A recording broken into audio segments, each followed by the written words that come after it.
The story of Prototype is that there's this robot who builds other robots. He builds a robot named Bolt and has built Bolt to be his best robot yet, and he's done that by putting a human brain inside of him, so he has some semblance of free will and he's able to pick his own purpose. He told him, go out to the world, and Bolt does, and then Aqua is a different robot. Her purpose is to deactivate robots that are not working, and she tries to deactivate Bolt. Right before Aqua disassembles Bolt, there is a realization that Bolt has a brain and has human intelligence and or knowledge and other pieces than just the normal robots. My inspiration for Prototype is I've always wanted to create something with robots or in a sci-fi setting. We took a lot of inspiration from stuff like WALL-E, Astro Boy. Just Jaden's ideas of like what she had cooked up in her brain, and I'm sure she was inspired by other mediums as well, like Detroit Become Human.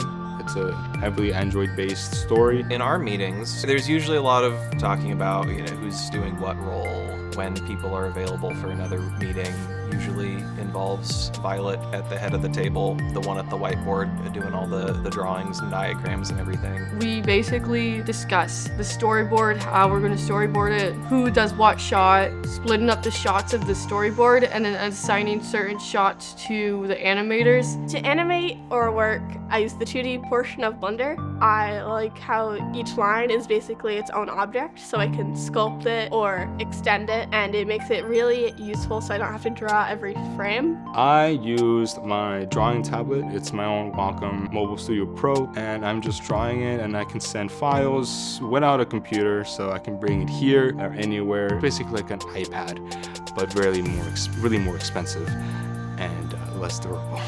I've been using Adobe Audition for some of my audio stuff, but mostly I'll be working in Ableton Live Suite 12, mainly because that's my comfortable digital audio workstation that I'm most familiar with. Got lots of effects, lots of different ways that I can modulate sound and stretch it and warp it. What I hope for the audience to get out of Prototype is that they become inspired by what we created. I guess the least you could hope for is a little bit of entertainment. I hope they go, oh, that was nice. I guess shock value, like, whoa, there's a human brain in a robot, that's weird. I hope that once everything's said and done, that people will understand what we're trying to go for. We strive to at least bring some sort of connection with both, especially since he's like this childlike character who expresses emotions compared to his other counterparts. I hope the audience gets maybe joy out of the ending.